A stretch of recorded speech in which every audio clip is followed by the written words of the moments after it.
Are you ready to hustle? I need to hustle. Welcome to The Hustle with Justin Harrison, the ultimate podcast for money motivation and inspiration.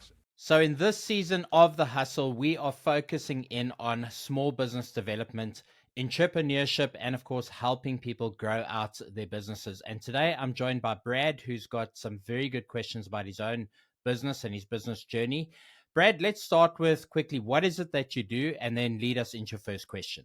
Cool. Thanks, Justin. I guess I'm what you'd call a solopreneur. I'm in the media space. I'm a radio guy, but, radio only falls into a few hours of the day. And I'm a professional voiceover artist. I spend time with up-and-coming radio presenters. I'm a radio presenter trainer. I work with media spokespeople and executives in the area of preparing them for media readiness, so radio podcasts like what you're doing and you and I are doing here, for TV interviews and the like. And so it's kind of a little bit of lots of things in the media space, but my biggest issue is marketing. And my budget for marketing is pretty much non-existent, but it's really tricky to know how to get word out there. I mean, what do you focus on?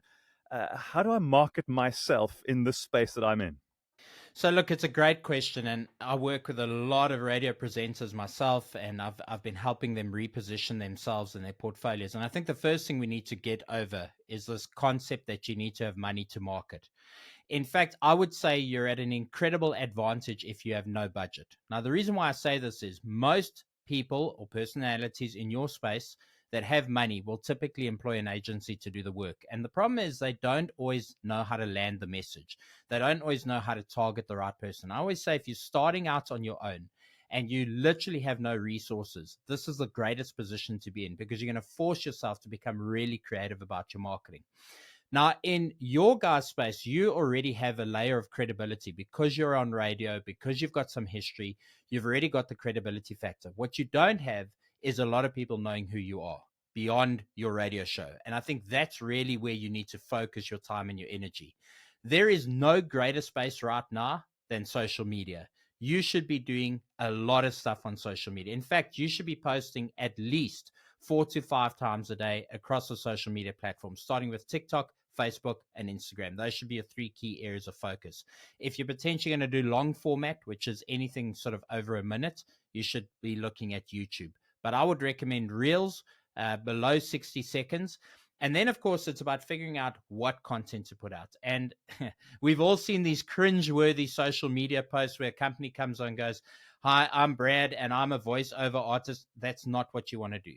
You want to be focusing on telling stories about your industry. You want to focus about maybe interviewing the personalities that you work with. You want to focus about how do I bring a story to social media, but at the same time position myself. And literally your positioning is all about your bio, and it's about making sure the last 2 seconds of your video literally tells people what it is that you do. And it's about getting as many eyeballs on what it is that you do as possible. And don't just focus on the voiceover stuff. Focus on the story that got you there. Focus on the behind the scenes stuff at the radio station. People love this sort of thing. And it is about growing profile, just like you've done on radio, but it's about doing it in social media. And this costs you nothing. Don't give it out to an agency. Don't give it out to a social media person. You need to pick up your phone. This device is the most incredible device. It allows you to compete with Fortune 500 companies and the biggest corporates in the world. And literally, you have the power in your hands. Push in the right direction. Thanks so much, Justin. Can I give you my next question? Yeah, please go for it.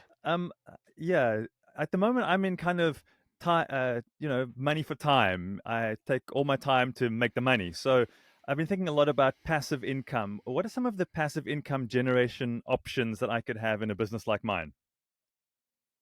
So look, I think you're, again, in a great space, but I do need to point out that AI is coming, and AI is probably going to eliminate a lot of voiceover artists in the industry space. If you have a look at what's happening with AI, the advancements are literally building week by week. It's incredible what's being done. So I would say you need to focus on how do you generate a body of work that you can get paid for on repeat by doing that body of work once off. Now, there's a couple of ideas we can throw around, but the first thing I want to point out is ultimately for a business to be successful, especially if you're a sole entrepreneur, you have to have something that brings in repetitive income without you having to keep producing that body of work. So you want to figure out, how do you do a really good body of work and then get paid on repeat for it? So it is really about figuring out, how do you get to the, I want to almost say passive income, but it's not the correct term, because passive income, I think there's another direction to go with this. But in terms of your body of work, you need to figure out, what work do I choose that I can get paid for on repeat by producing a massive amount of work? So there's a couple of things to look at. Maybe you've looked at it before, but these are the things I would be looking at. Narration is a really great way to get tied into royalties. And obviously, if you can do any sort of work in the translation space, that would be also really strong. So look at the things that AI potentially can't do. Something where you can bring your personality to it, tell stories. Maybe it's a documentary. Maybe you're doing voiceovers for something very niche and very specific. We always say the riches are in the niches. So you need to figure out how to niche down and focus on the niche. The other thing I would say is figure out how you can do stuff that potentially earns you royalties. And so here is what I'm going to suggest. And it's a crazy idea, which most people in your space would never take the risk on. But figure out if you can do work, and rather than taking upfront payment, get equity. So if there's a new business that's launching or a startup that's launching, maybe take a certain amount of your time, maybe 10 or 15% of your time, and do all their voiceover work, do all their presenting work, do all that sort of thing. But say, in return, I want equity.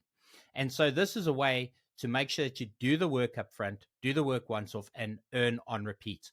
The other thing I would say that goes without saying is that you should be focusing on podcasting. If you don't have a podcast and you're a voiceover artist, figure out what you can create content on. And I would always say, start with what's really close to home. Talk about your journey as a solo artist. Talk about your journey as a voiceover artist. Talk about some of the challenges you have, because you'll be surprised how many people in your space are experiencing the exact same problems that you're experiencing. And you don't have to be the expert. You can just be the person who literally leads the industry or leads your fellow people in a certain direction. Tell your story, tell your journey. And podcasting today is accessible to everyone. You already have the radio credibility, which gives it that extra boost. And then obviously it's about getting advertising rands in at some point. But my thing with podcasting is, and I think this is true for any body of work online, get the audience first, get the following first, and then obviously you can commoditize it and monetize it. And that's really where I'd be focusing most of my time. If I were you, you have the toolkit. You've got an incredible voice. I've listened to your stuff.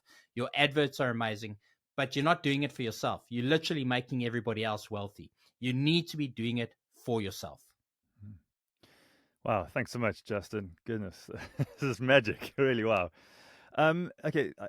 Let's go back to the stuff I mentioned in the first question about sort of being on my own and having so many little things that I'm doing, but nothing comes in consistently. You know how it goes in the space. A little bit of this, and then 1 month is a little bit of that, and then a lot of that, and everything's so inconsistent.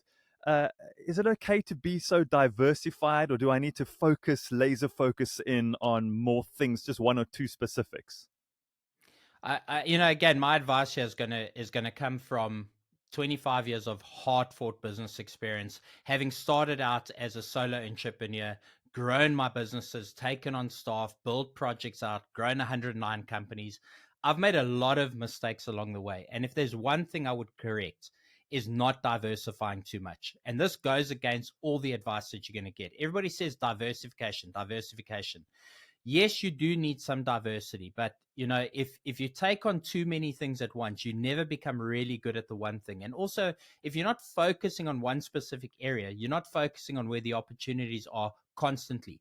Conor McGregor has a great quote about becoming successful. It says you've got to be a bit far gone. You've got to be so obsessed that it's actually not within the realm of normality.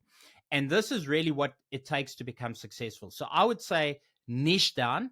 Everybody tries to go too broad. Figure out what your niche is, because you do have a niche. You just don't know what it is yet. Figure out what your niche is and obsess about it and focus every bit of your energy on it. Because here's what people don't tell you about running a successful business. It is 80% marketing and 20% everything else. If you're spending 80% of your time on producing the product and you're not marketing it, and you only take 20% of your time to market it, you're only going to have 20% success. This is the way business works. So you've got to figure out, how do I apply 80% of my time to marketing and getting myself out there? And part of that equation is not doing too many things, not having too many products, not having too many services. So find the ones that have made you the most amount of money, figure out what's going to be relevant in the next 10 to 15 years, and just absolutely drill down on that. And then spend 80% of your time on, how do you market Brad Kirsten? How do we get Brad Kirsten out there? And the first thing you should do every day is post TikToks, Instagrams, and Facebooks. The last thing you should do every day, publish Facebooks, TikToks, and Instagrams, right? Because it is 80% marketing that is going to get you to your customers. And again, you need to think laterally. Don't try and simply put yourself out there as an advertisement. You want to do the total opposite. You want to tell the stories of your industry. You want to talk about the challenges that you're experiencing. You want to talk about some of the successes that you've had. Tell those stories and get a group of people to get behind you and buy into your story. And everything else that you want will come organically. That's amazing. I'm just thinking exactly based on what you said of how I'm came to know who you are and how I've been following you and how you do that 80% so well that your name is always out there. And whenever I'm on Instagram, Justin and Money Tribe pops up. I know more about your family and where you like to buy your meat. It's kind of crazy. So I'm kind of getting by following in what you're doing. That's same kind of style. Well, Brad, a lot of people have seen me rise to prominence on social media, but what they don't know is that there's a 25-year journey behind this. I've been in the online space creating online businesses for 25 years. I joined social media. It's officially this month, a year ago. I've got 500,000 people across social media following me, 1.1 million views. And I post every opportunity I get. In fact, at a bare minimum, I post 6 times a day. When I'm having a really good day, it's 10 to 15 posts. And people go, that's spam. You can't put out that amount of content. But you have to also remember, not every piece of content is going to get enjoyed and accepted by every member of your audience. You've got to create content not for your audience. You've got to create content for your audience as well as a new audience. So you've constantly got to be putting new content out there. And the way to grow is simply put out more content than anybody else. You have to, if you want to outcompete in your game, if you look at your competitors, the thing that's going to separate you from everybody else is how many people know your name. That's what it comes down to. How many people know your name? And there is a disconnect between radio and television and social media. Radio and television offer an incredible credibility layer, but it doesn't drive customers. What drives customers is getting in front of people on this device. It's the most personal, direct access device you're ever going to get in your life. That's amazing. I'm filled with confidence here. But just a question for you on that, in case anyone else is pondering about what you've just told me. Do you have like a strategy? Do you sit down and say, this is my content creation plan, this is how I'm going to release it, and this is when I'm going to do it? I mean, is it that formal? So because I'm very data driven and I'm very analytical, I study my data and my analytics daily. And I know exactly when to publish, how to publish, what length of video to publish. I know more or less beforehand what's going to work and what's not going to work. But when I started, I didn't. It was purely about putting out volume of work. And so what I always say to everybody who's new to anything in the online space, whether it be podcasting, whether it be creating social reels or YouTube videos, do as many of those productions as quickly as possible. Forget about perfect. Worry about getting volume into the marketplace. And what you will find, the 10,000 hour rule kicks in. The moment you spend 10,000 hours on anything, you will figure out how to perfect it. And so I can give you a strategy, but it's going to be my strategy based on my content. You might find that for you, 30-second reels works better than a 45-second reel. You might find that mornings work better for you than afternoons. The bottom line is, if you don't put out 10 to 15 pieces of content at some point daily, you're not going to know what hits perfectly for your audience. So this is about go out there and do it. Go out there and repetitively do it. I'm with you. Now just to join the Money Tribe, guys, and get you to light a fire under me. As the accountability side, I think it is when you're on your own. It's so easy to like, oh look, a bird, and to stay focused as a solo entrepreneur and to be goal driven and have your processes in place so you can continue to push. When you don't have guys or girls around you.